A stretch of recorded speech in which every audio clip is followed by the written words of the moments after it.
Hey everybody, my name is Gavin and I love horror. After waiting literal years for Terrifier 2, it has finally arrived.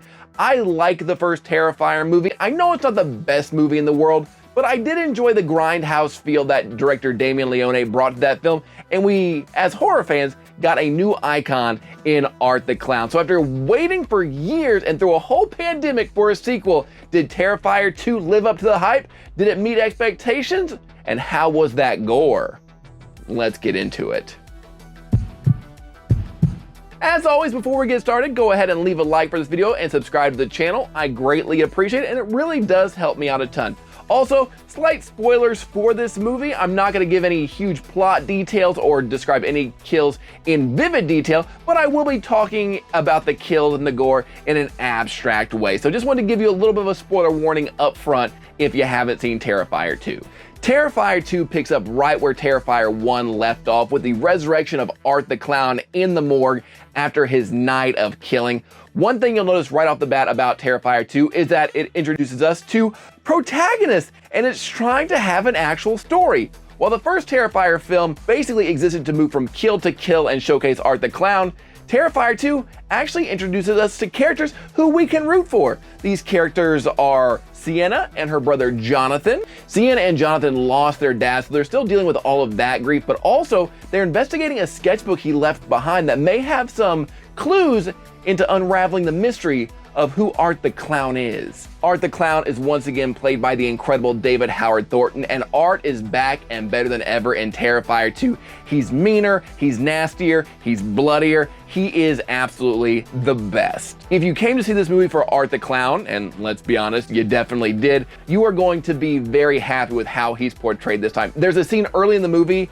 that involves Art the Clown at a laundromat, and I love that scene because it finally answers the question we've all been asking for a long time.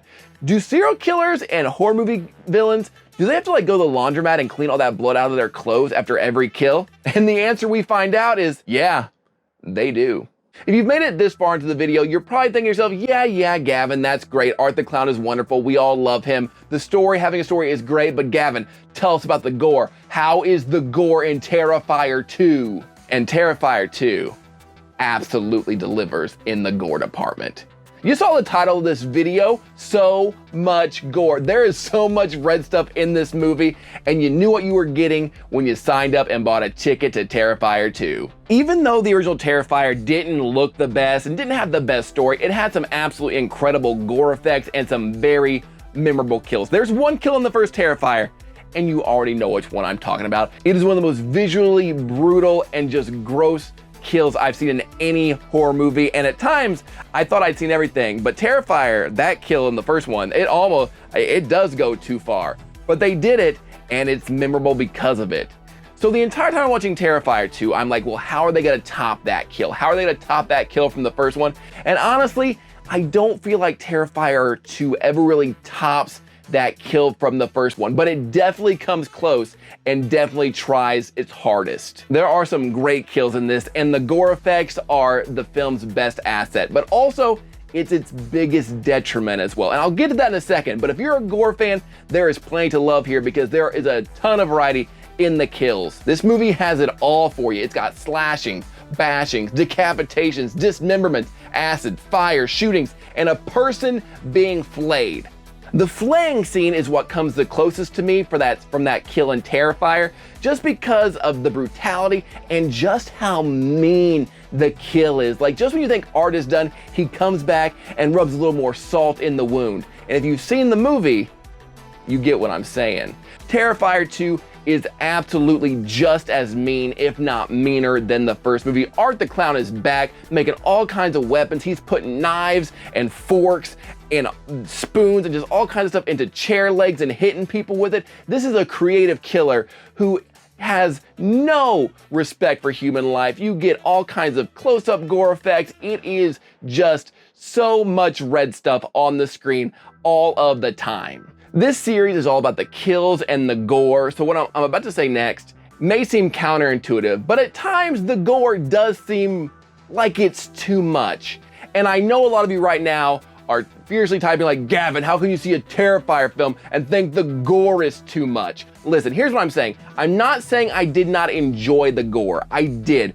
But at times it became too much because after a while, you become desensitized, and you can only see somebody get their head smashed in brutal close-up so much before you're like, all right, I'm kind of bored of this now. So I like the gore, but the movie does rely on it so heavily for shock value that at times it did become a little dull and boring, and you were kind of just waiting for the next thing to shock you and so forth. So I like the gore, it just kind of got old. This movie does have a better story this time, even if it is still a little unfocused. I think the actress who played Sienna, Laura Levera, is an absolutely incredible final girl. She's a badass in this movie, and I liked seeing these characters develop. They weren't the two-dimensional cardboard cutouts who existed for art to kill like the first movie, and I think Sienna is an absolutely fantastic adversary to art. I loved her performance, and she is an absolute badass. And I liked getting to know the other characters. It was nice getting to know characters and actually like care when they get killed.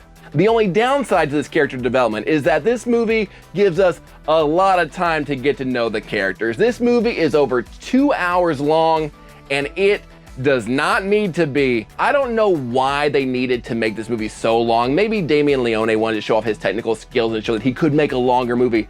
But man, this movie could have had a few more passes in the editing process and really tighten it up. You can easily cut 40 minutes from this movie and you'd lose absolutely nothing. If anything, it'd make the film tighter and give it a quicker pace and a sense of urgency as opposed to certain scenes dragging on.